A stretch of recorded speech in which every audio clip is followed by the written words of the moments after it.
Everyone.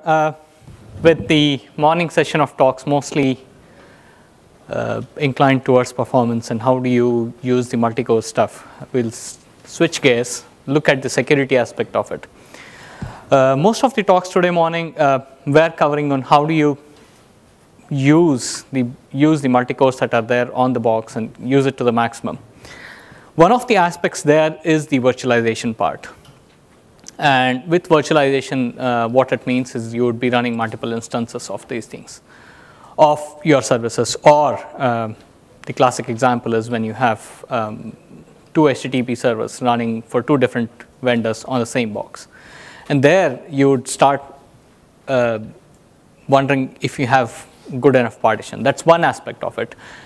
And along with that, you have the security aspect. Is it safe and stuff like that. So what we'll do is look at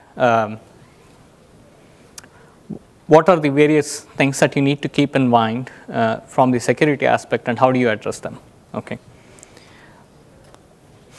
What we have here is the talk is basically in 3 sections or 4 sections if we can call it.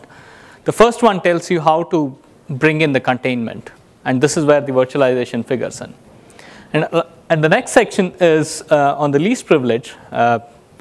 The idea is how do you limit the privileges that you give to your services.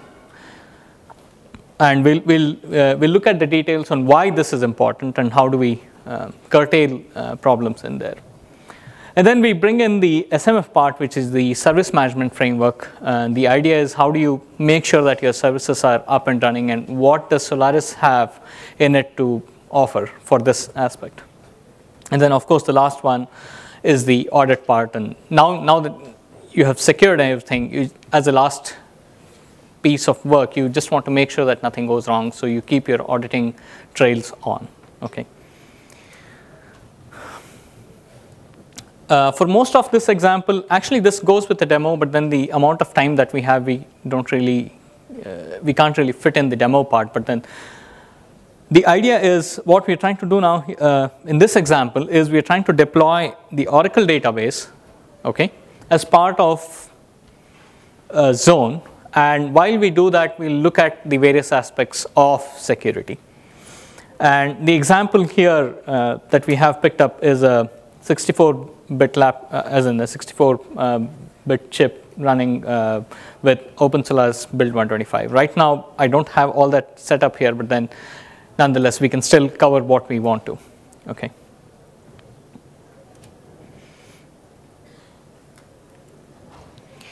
So the first part, we'll first look at the containers section because that's a big chunk on how you can achieve isolation. And what we would look at is the zones part and what does it mean and how do we use it. Now, how many of you are already aware of what zones mean?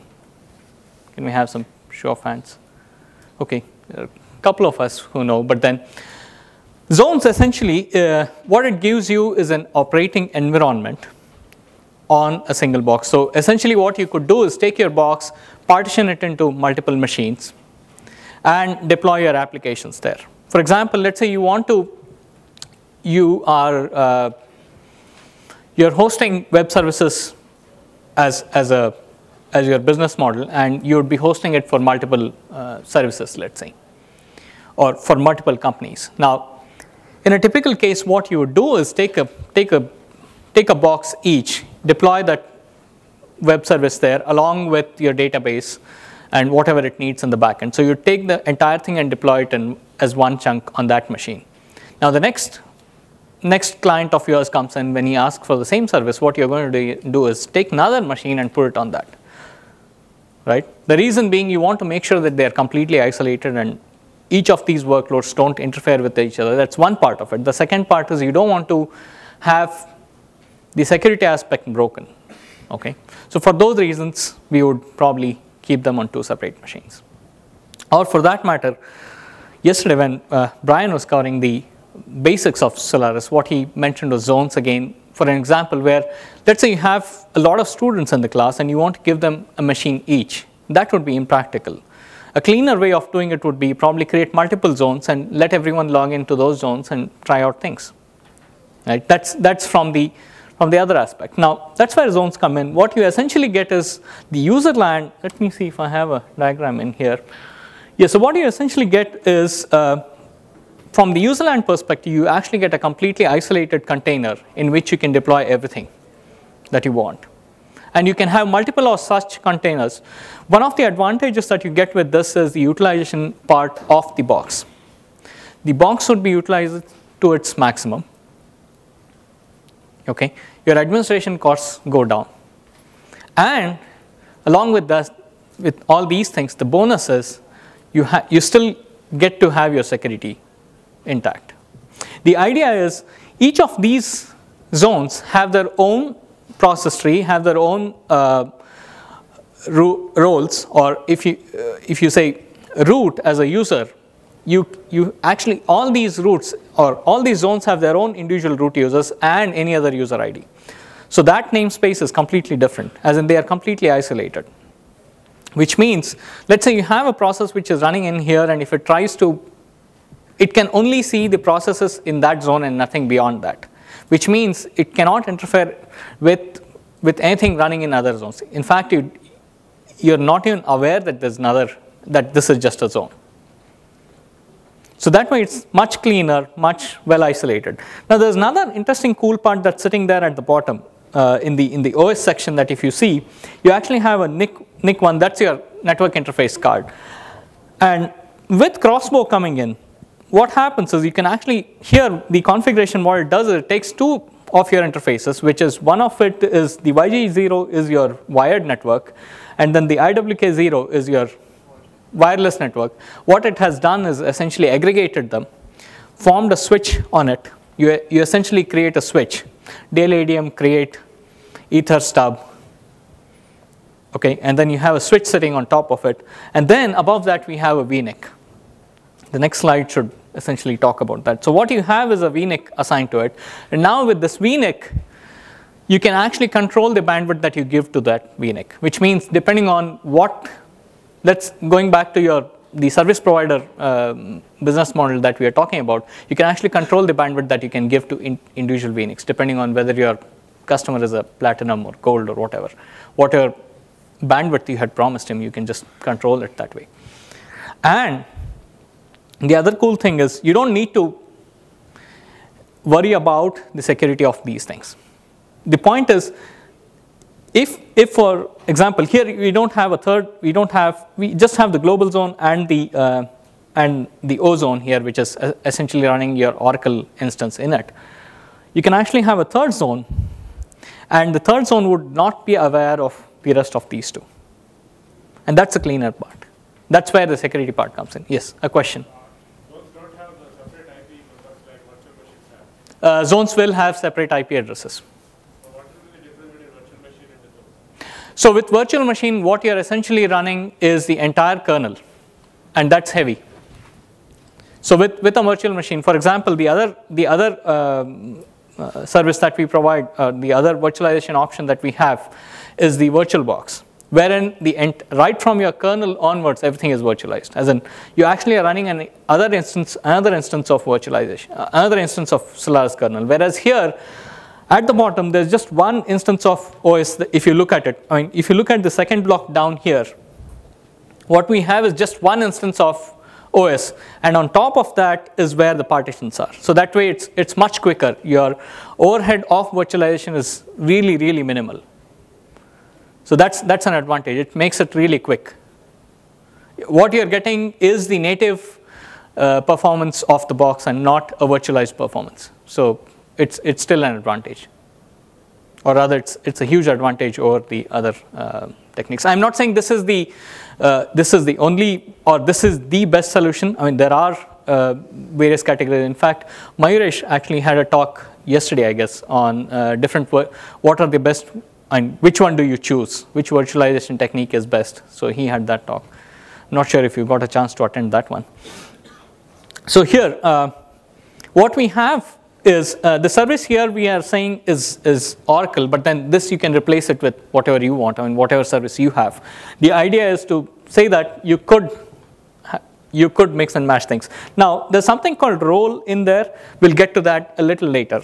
In fact, Brian covered that in yesterday's talks, where he was saying we don't need to have root as a regular account. You can change, or rather it's recommended that you change it to a role.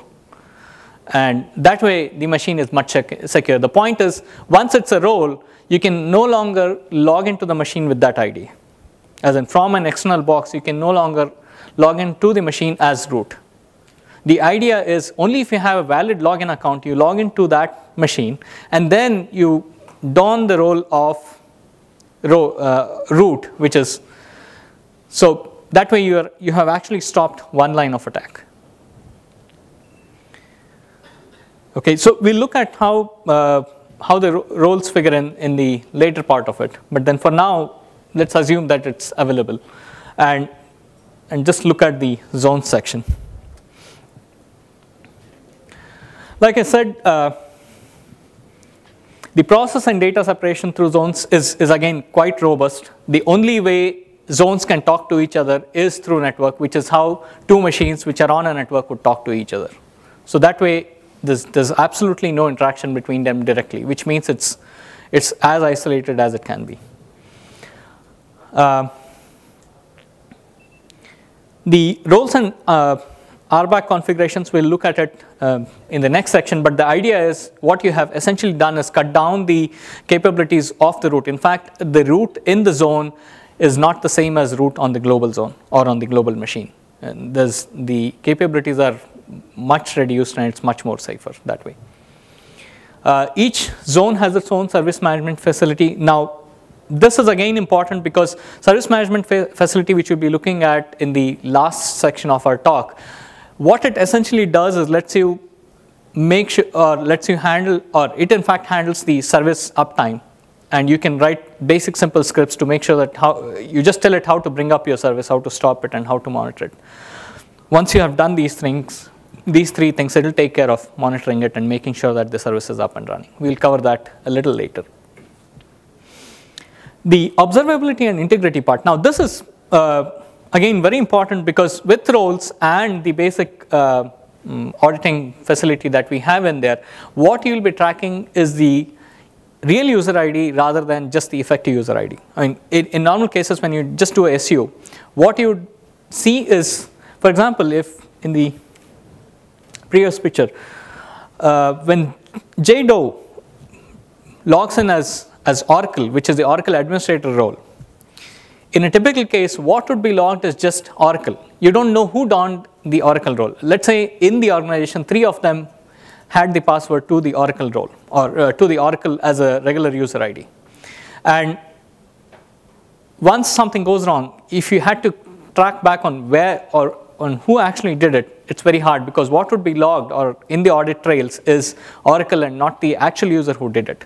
Whereas when you convert that to a role, it would say, this is the user, this is the role from where it went wrong. So you can actually track it back to the actual user who did it, and not just the SU version of it.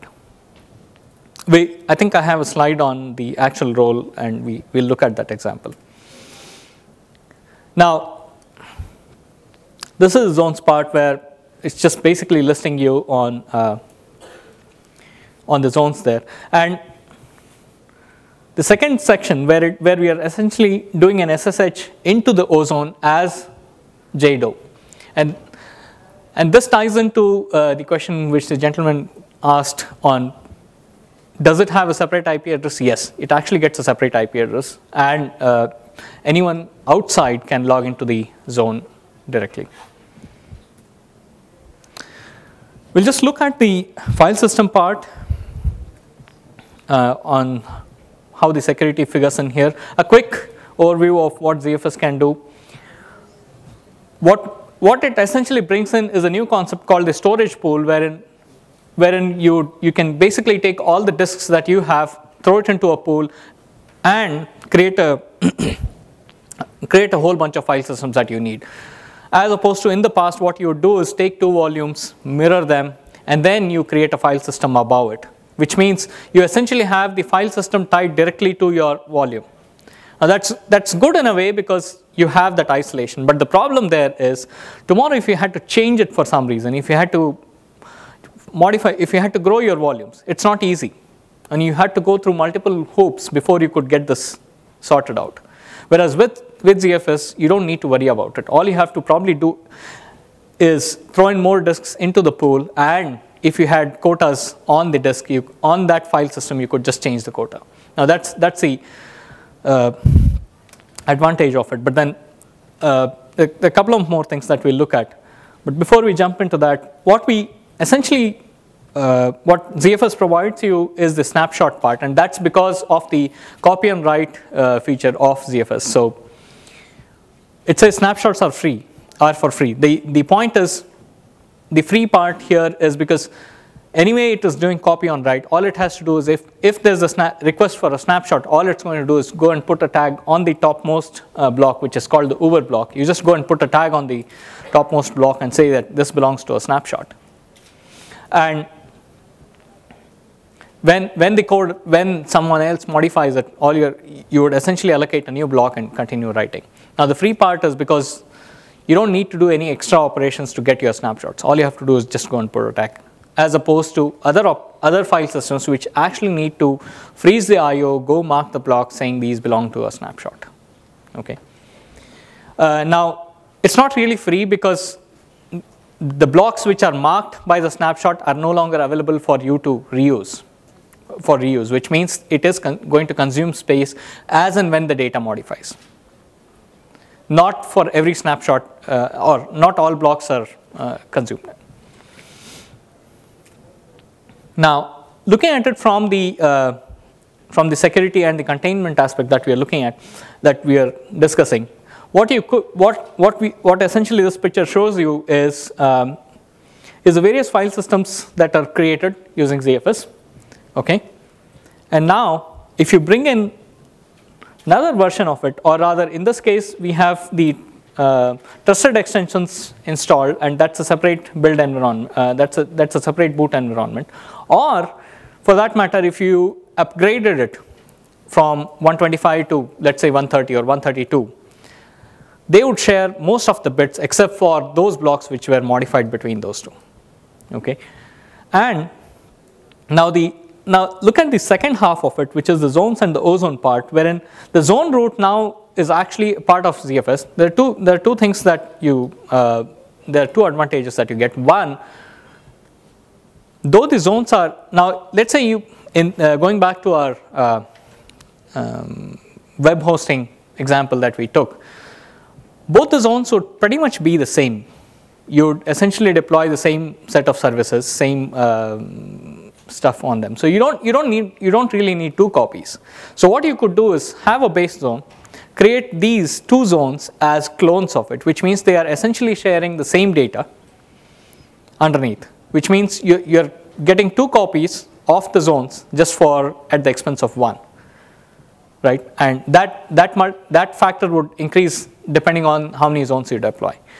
At the same time, you actually have isolation between them. It's not that they both, I mean, if one zone modifies something, the other is going to see it. That's not going to happen because it's still copy on write. So you still have isolation available. Pardon me? Corrupted in what sense? By the user? No, they would not. Okay, you mean from irrespective of the cost. Okay, so yeah, thanks. The question was what would happen if it gets corrupted? Very good question.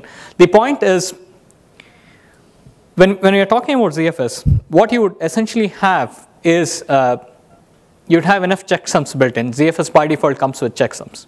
Okay. What we would recommend, and if you're deploying it in the enterprise world, what is recommended is you build in some kind of redundancy in there, be it you're mirroring or RAID Z or RAID Z2 or RAID Z3. Depending on those redundancy built in, it's going to recover from that. So you're not going to suffer that part of it. I feel prevention is not, it is not able to do prevention, it can Prevention in what sense? In the sense, if something goes No, so that something goes wrong is, failed, I think in one way it is ensures redundancy.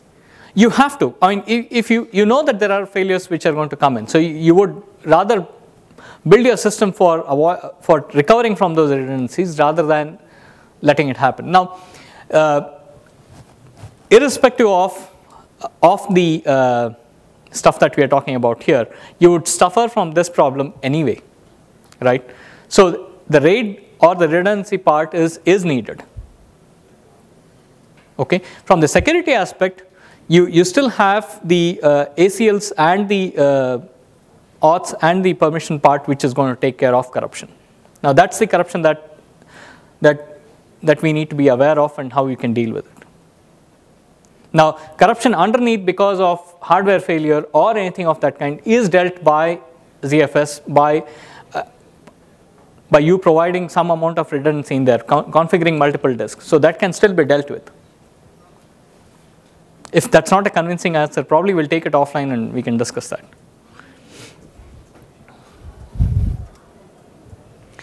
So here we are essentially listing out the various file systems that we had in the previous slide. I'll just quickly skip through that.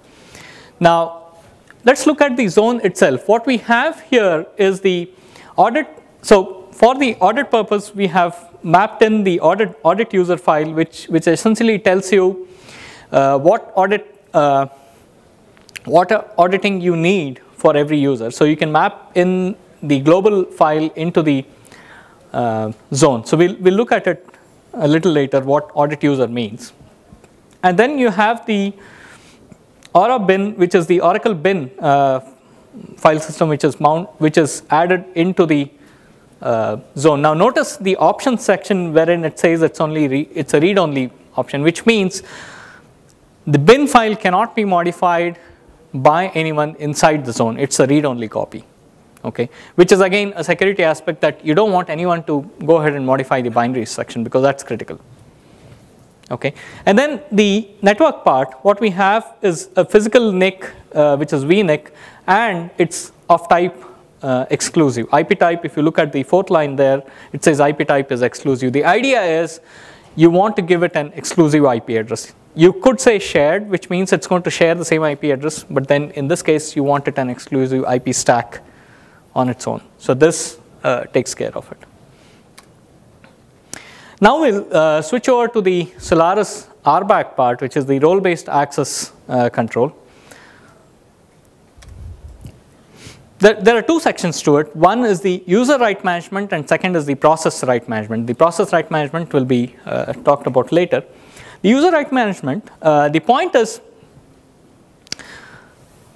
today, as in without the RBAC part, what you would have is root, who is all powerful, which means once you are root, you can pretty much do anything on the box, and the regular user who has no privileges at all. And that's not a good model because once you break this barrier and become a root, you can damage the machine as much as possible. The idea with role-based access is you actually break down the various roles that root has into, or rather various functionalities that root has into roles. And then depending on the need, you actually give away the roles to various people. That way, even if that part is compromised, they cannot really damage the entire box. It's just that section which could be compromised, but then you know what you're giving individuals. Okay. We'll look at examples on how that's done. Probably this picture gives a better idea of what's happening in here. Let's say you have a developer who would need software installation capabilities and dtrace debugging, which is the debugging framework that we have on Solaris. So what you would do is give him just those capabilities and nothing else. Or the internal auditor who just needs the audit capabilities and nothing else. So you just give that role to the auditor. And the Oracle administrator who would need the administration capabilities of Oracle and nothing else. In the past, what you would have to do is give all of them the root access. And then it becomes messy because you don't really know, if things go wrong, you don't really know whom to ask or where things went wrong. It's really hard. Okay. So the example that we have is the Oracle or the auditor role here. So what you do is you add Oracle as a role. The command called role add would let you add that. You can check the man pages for role add, which would explain how you add it as a role, or convert your existing regular user ID account to a role using user mod.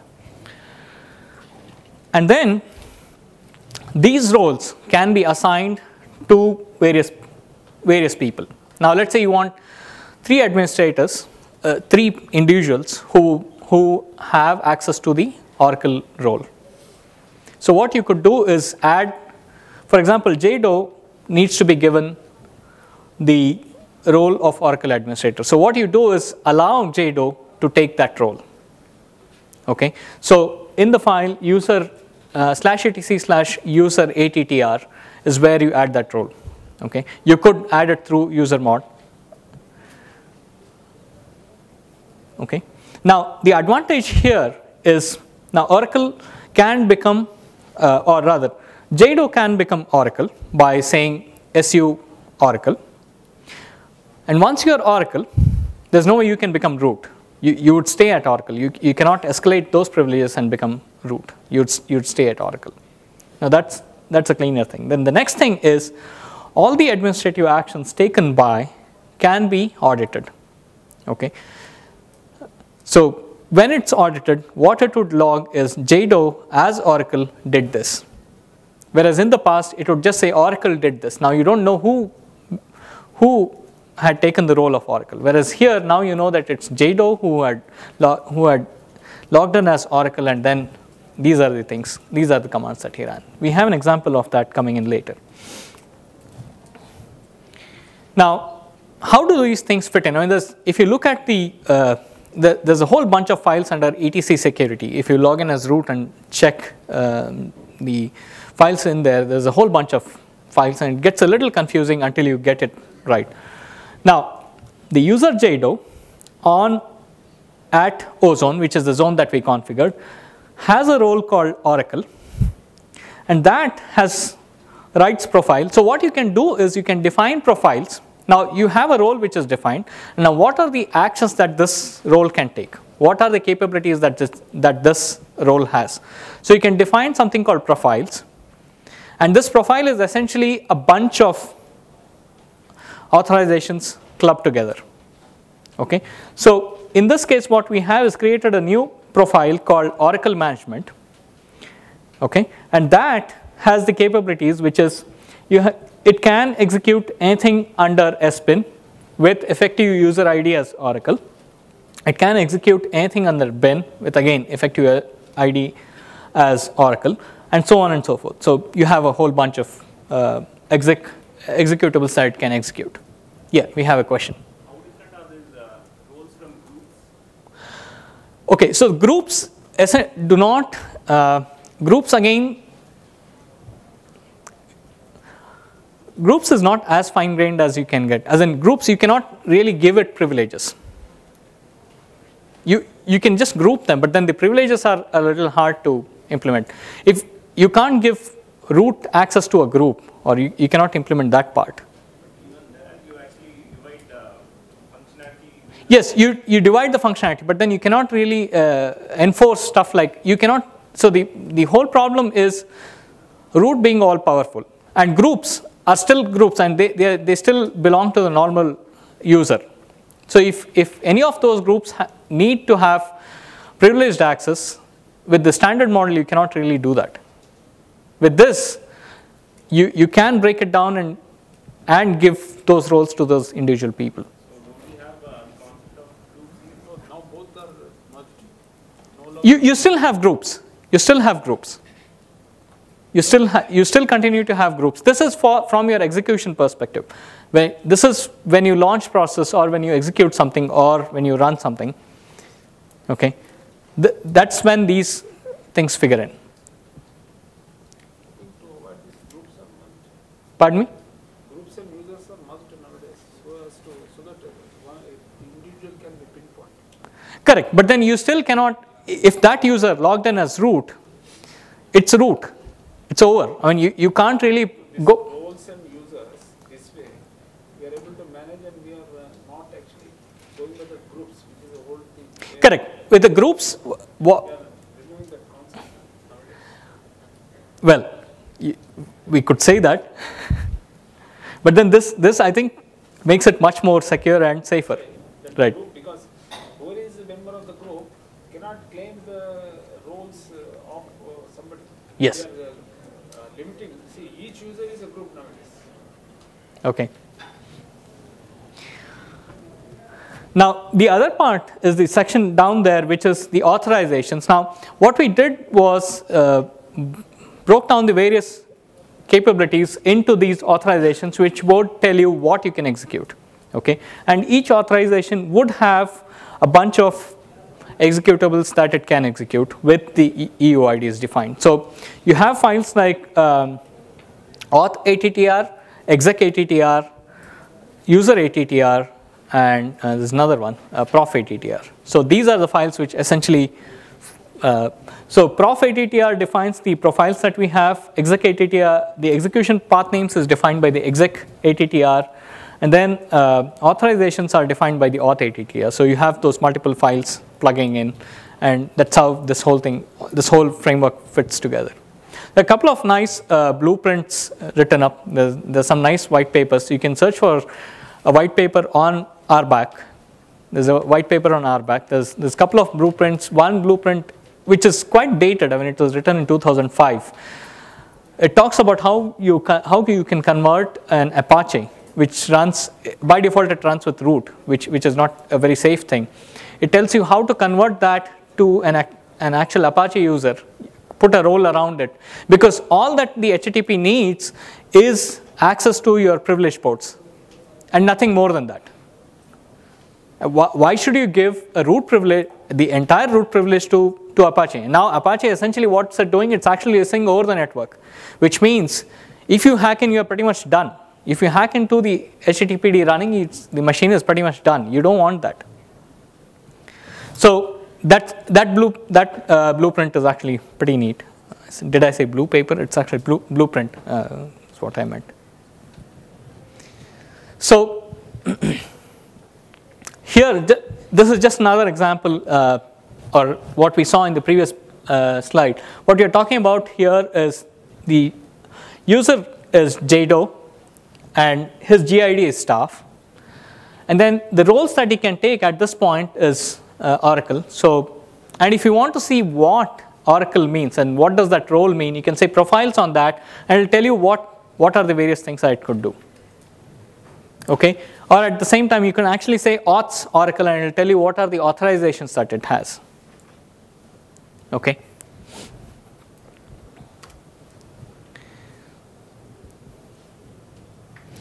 So in the global zone, okay, I think there's another crucial point in here. This is in the zone. Once you are in the zone, JDO can just be Oracle.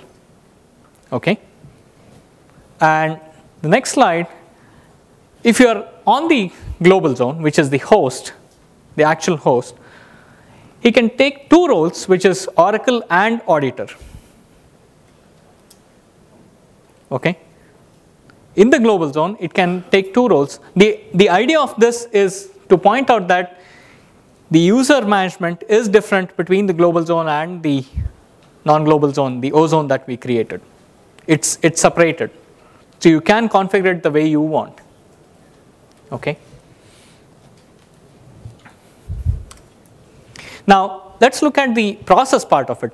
So far what we looked at is how do you control the user roles. Now let's look at the process rights part. This again breaks down the various capabilities that you have. You don't want to be running with the root privileges and do pretty much everything. What you do is break it down into multiple fine-grained pieces, and then you just provide those capabilities. This is a good example to explain that.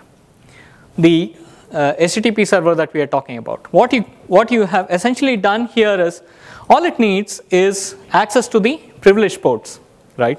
The ports between 0 to 124 is the only access that it needs and nothing else.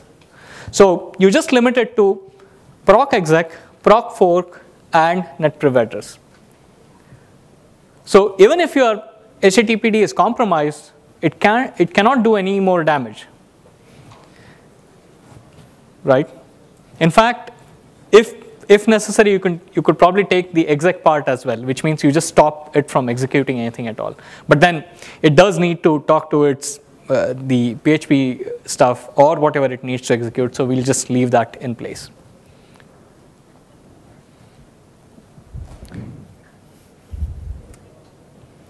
So in the kernel, when a process comes in or when a call comes in, what it checks is the privileges and not the user ID.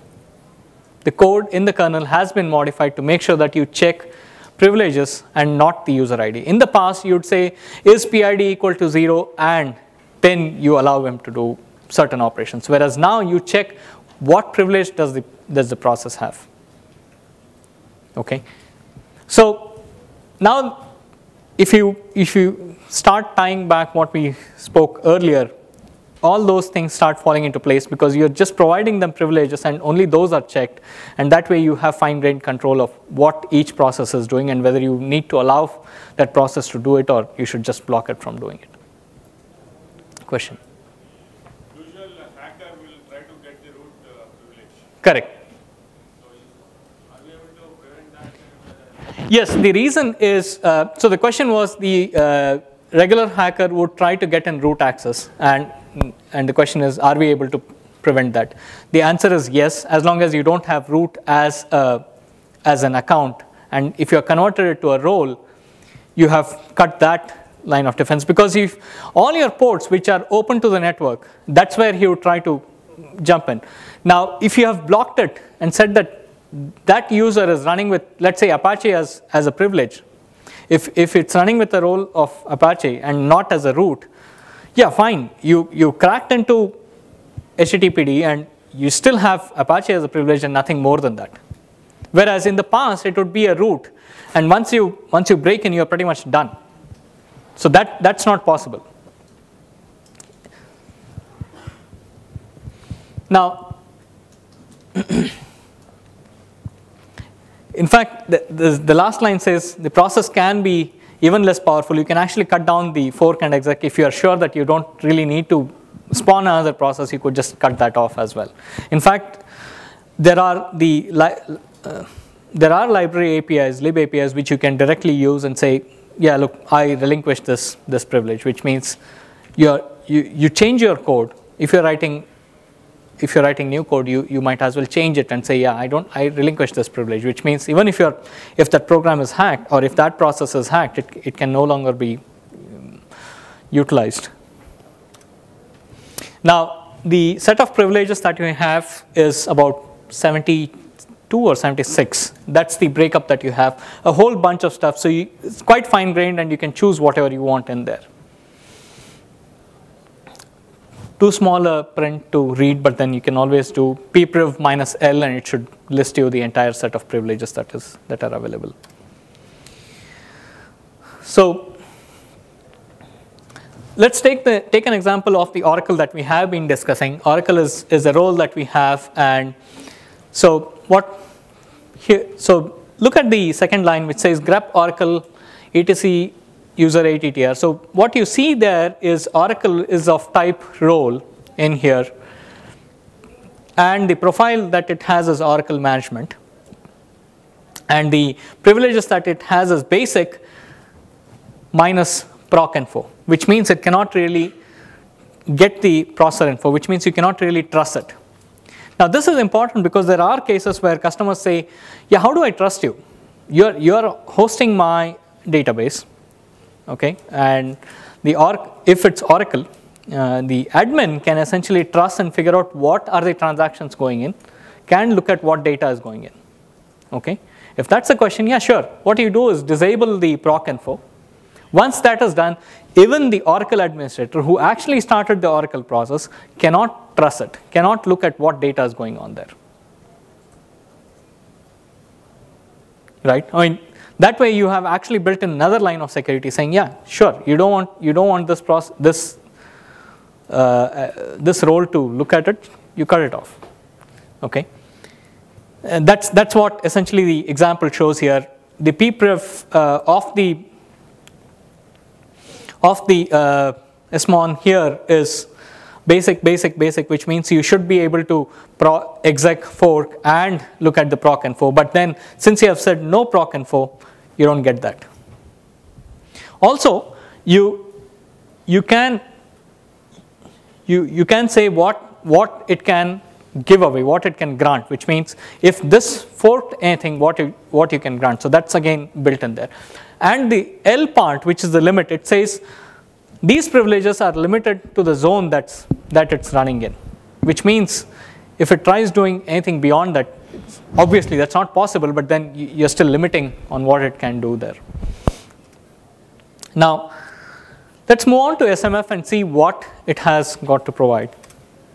Now, SMF essentially what it does is provides you a framework wherein you can deploy your services, and from then on it will take care of keeping them online.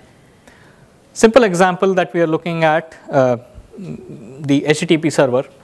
If the HTTP server dies for some reason, probably the simplest solution at that point would be to just restart it. It died for some reason, you just restart it.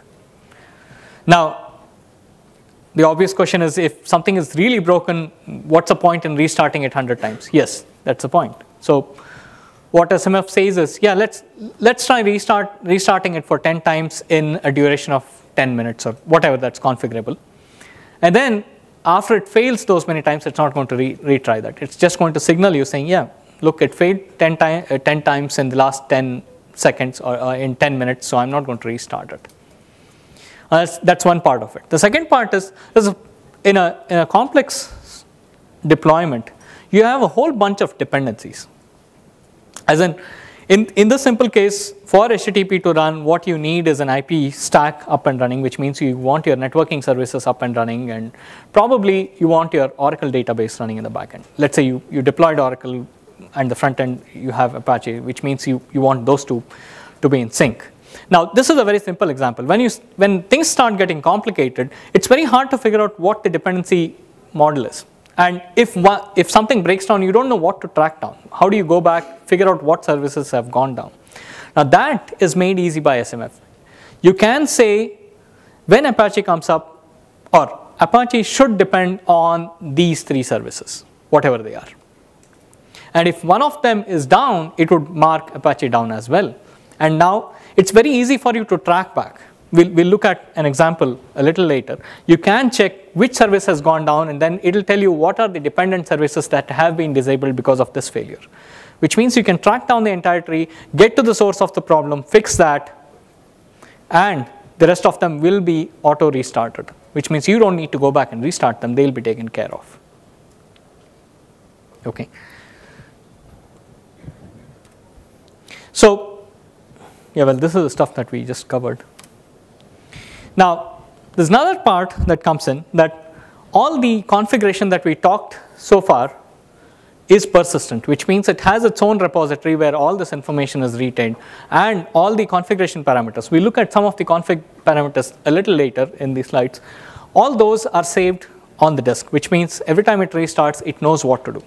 The other cool part is, on a multiprocessor system, when it boots up, it knows the dependency tree.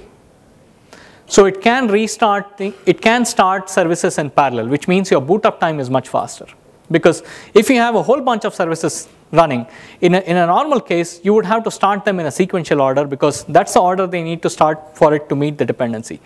But here, you are aware of the entire graph, if I may call it, which is basically a forest of trees. Okay. So it knows what are the independent trees and can schedule them parallelly, which means if you have a multi-core machine or a multi-CPU machine, those would be started in parallel. And that again comes into play when you have a restart happening, as in if some service had died and all its dependent services had stopped, and now let's say you fixed it and you re-enabled it, all the dependents would be started off in parallel. depending on how many CPUs, whatever number of CPUs you have, which means your recovery time is much faster. Okay. Now, how does all this work? How does SMF really handle this? How does it know when a process died or stuff like that? It doesn't really go and check, do a PS and keep checking. That's a crude way of doing it. What we have is something called a contract FS. And with this, what you essentially get is an interface. In fact, you have libcontract, which you can use it for your programming, and you can actually write programs to utilize those APIs. The idea is you can sign up contracts and say, if this process dies, or if a particular process dies, it will signal it. Okay, and then you can consume those events and then use it. Now, that's essentially what SMF does. It actually consumes those events and then figures out if it needs to restart, if it needs to stop something, disable something. All that comes in from this contract FS. Also, if there's a hardware failure if there's a hardware failure, those which would be affected are signaled as well. So you have all that built in. Now, there are two things, or there's just one part, and we have two restarters. There's something called a restarter that we have. We know that in a classic Unix, you would have initd, and that essentially owns everything. Okay. With SMF, you still have initd, but then you have, for all the daemons that come in, for all the services that you would have started, they are essentially children of something called svc startd. And svc startd actually takes care of starting off these processes if they died for some reason. So that's the restarter logic that we have. Now, we have a small complication there, or we ended up with a small complication, is that when the network services were at its peak, or when that boomed up, we had a whole bunch of daemons running. And it got really messy. Do you want so many services running? And that's when we came up with something called initd, and that would keep track of all the network daemons. And depending on what service came in, it would fork up the right process. Okay. Now, in this case, restarting would have to be dealt by initd, and that's why initd right now is a delegated restarter. So things which are started by or managed by initd are restarted by it, and initd actually handles that part. So initd is a delegated restarter that we have. So then initd will be handling zone levels also, and if there are 10 zones which are doing the same thing, so each one would actually have initd in it. Yeah, each zone would have initd in it. It's a completely separate process tree structure that you would see in a zone. Yeah. So the question was, would initd handle multiple zones? The answer is yes. There's one initd per zone, and they all take care of individuals. So this all these management issues appear to be cluster management issues. Which one? Yes. If you consider each zone as a machine. Yes. Very good point. So cluster management, yes. Now if you notice, this one is on a single host. Okay, so this does not guarantee you uptime if that machine dies.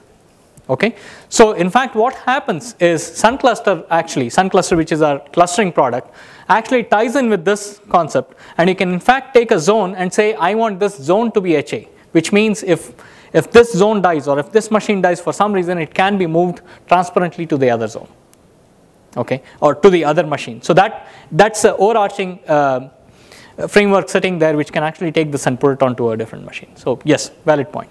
In fact, the SMF service that we are talking about, clustering has been doing it for a while. Now SMF actually takes over it, so you don't need duplication. So that's taken off from cluster code now. Cluster used to have something called PMFD, process monitoring framework, which is gone now. It actually relies on SMF directly.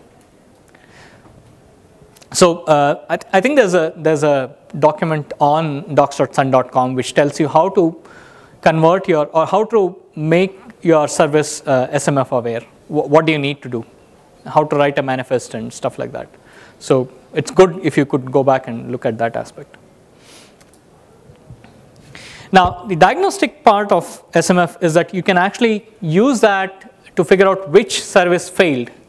And that is again cool because you don't need to go hunting around. You just say SVC minus X, it would list you all the services that have failed or stopped for whatever failure, and then you can track it back and figure out which is the actual service that has failed. You can look at a log file and figure out what had failed. So that way, diagnosability is improved. Damn, run out of time. Do you know what's the next talk? It's a break. It's a break, is it? Okay. Apologies. It'll probably take another 5 minutes. We'll just run into the break if you can stay with me. So how does SMF bring in the security aspect? What you could do is configure. Let's say you need to open up a particular port for access, and by default today, Solaris is secure by default, which means you turn off pretty much all the networking services except for the bare minimum, which is your SSH and the likes, and the rest of it is pretty much turned off. Now let's say you want to open up a particular port, but you don't want it open all the time. So what you can do is configure an SMF service for the IP filter specific for that service, and you bring up the service just before you want this. So you just tie in the dependency and that takes care of it. So by default it's just turned off. Only when you need this service on, you just put in the IP filter in place and get it going. Well, we talked about the persistent part, which is basically because it's stored on the disk, which means every time you reboot, you know what were the security policies that we are talking about. The other part is you can, every service that starts, you can configure what authorizations it should be started with or what role it should be started with. That way you can control, because SMF in itself is actually running with root privileges. So you don't want those to be escalated. So you can actually clamp it down right there at the beginning. In fact, there's another, the Apache blueprint that I was talking about, that blueprint actually talks about how you can block Apache right at the first process. So this is the stuff that I was talking about. So you can say action authorization and give it the auth that you want to run it with. These are the privileges that it could run with, the whole bunch of environment variables that you can define. So all this would be covered with the, if you look at the document which tells you how to write SMF services. That's the dependency part that we are talking about. The audit part, let me just quickly go through it. What we have essentially here is JDO is one user. He can don two roles, which is the auditor role and the Oracle role. In the zone, he can take the role of Oracle, whereas from the global zone, he can take the role of auditor and check what went wrong, okay, or keep track of what was going on. Now, I think I have an example here. Well, this essentially gives you a quick look at what you can do with the audit. Okay, so look at this. The auditing rule that we have set up is for Oracle, check the login, user admin, and AS. I don't remember what AS is. It's another. Okay, I need to check what that means. So essentially what you have defined is the actions that need to be audited. And then as Oracle, in the zone, you executed the command svcs-a grep Oracle. Okay, when you did this, let's see what actually gets logged. I know the window there is a little cluttered, but the audit trail that it has left, or the audit record that it has left, is it says user ID JDO with a role called Oracle executed these two commands, which means you can actually track it back to the real user who executed it. And that's the point that this example is trying to make. So which means you can essentially track it back to the person who did it, rather than the role. For example, if it was root in the past, it would just say root. Yeah, you don't know who did it. Okay, you'd still need to correlate it, which means you'll have to figure out who donned the role of root in the past, so you'll have to track it back, and that gets a little messy. Whereas this one is for sure, you know it in one record, you can just figure out what happened. The slides were actually done by Dr. Christoph Scuba, and it's me who's presenting it for you. Any questions that you have, we can take them.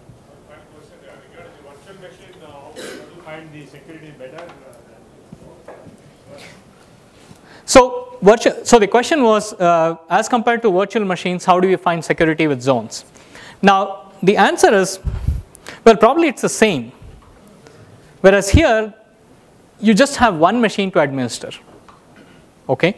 And you don't have the overhead of the virtual machine. Like I said earlier, you don't have the overhead of yet another kernel running. It's still an emulation. All said and done, it's still an emulation which is running as a process. Whereas here, it's just one single kernel.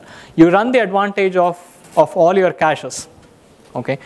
So that way, it's actually better. Probably the security aspect might be same, but then performance aspect is what it weighs down. So I think we do have a functionality like NAT, network address translator, yes. between the NIC and the virtual link, something like that. We'll be having that in order to make the IP address.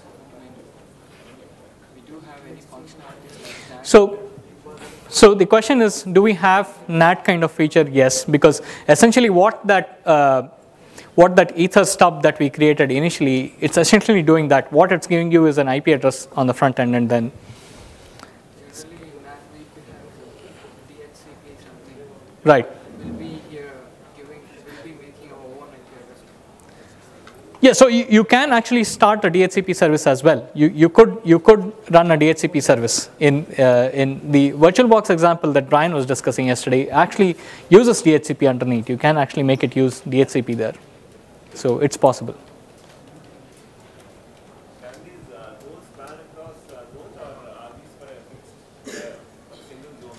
Pardon me, can these? Can the roles span across zones, or are they defined only for a single zone? They can span across zones. You can, it's up to you to decide how you want them. So What are these global zones? so essentially your base metal, the box which is running the operating system, is the global zone. So when you have a machine which is running Solaris, what you get is a global zone already configured and running. It's essentially running in the global zone context, and whatever additional zones that you create, they are the non-global zones, which is what we were discussing so far. Like when you create multiple zones in a single system, should the hardware be capable of No. Like suppose in a system if I create 100 zones and 100 VNICs gets created, so will there be a possibility of network congestions, right? There will be. So that part you need to take care, but you don't need a special hardware for it.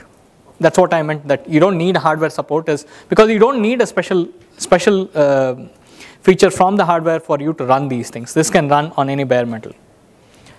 For example, I had a couple of zones configured. I think Brian had quite a few on his machine, and he had an interesting concept where he actually had VirtualBox, and in that he had multiple zones. So if you can look at it, there's like 3 levels of virtual